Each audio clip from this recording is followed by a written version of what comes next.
হচ্ছে। আমরা এখন চলে যাব কিশোরগঞ্জের শফিক আদনানের কাছে, আমরা জানবো সেখানকার ভোটের পরিস্থিতি। তো আমি এখন রয়েছি কিশোরগঞ্জ সদর উপজেলার সৈয়দ হাবিবুল হক উচ্চ বিদ্যালয় ভোট কেন্দ্রে। এখানে কিন্তু এই মুহূর্তে ভোটার উপস্থিতি খুবই কম। মাঝে মাঝে 2-4 জন ভোটার এখানে আসছেন এবং তারা ধীরলয়ে এখানে ভোট গ্রহণ হচ্ছে। আর যে ভোটাররা আসছেন তাদের মধ্যে কিন্তু নারী ভোটারদের সংখ্যাই অনেকটা বেশি। তবে ভোটার সংখ্যা কম থাকলেও এখানে কিন্তু শান্তিপূর্ণ পরিবেশে নির্বাচন হচ্ছে। ভোট নিয়ে কোনো গোলযোগ, সহিংসতা বা কোনো অভিযোগও আমরা পাইনি।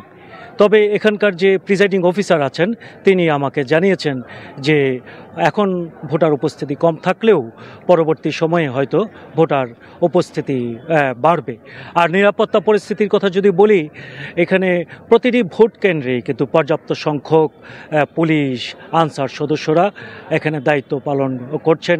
তারা এখানে কিন্তু খুবই তৎপর রয়েছেন, এখানে ভোট নিয়ে কোনো ঝামেলা না হয় সেই জন্য সেই বিষয়টি তারা দেখছেন।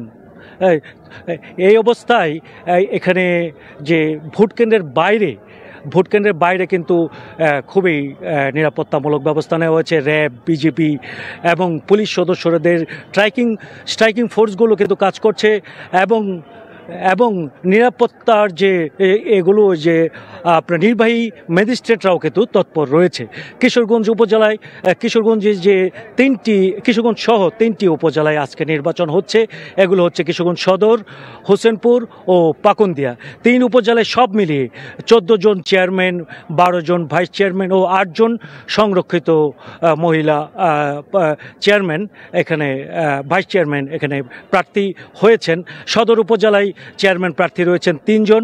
এই 3 জন প্রার্থীরা হচ্ছেন মামুন আল মাসুদ খান, আওলাদ হোসেন ও নাজমুল আলম। তো এই ছিল আমার কাছে কিশোরগঞ্জের যে ভোটের সার্বিক পরিস্থিতির খবর।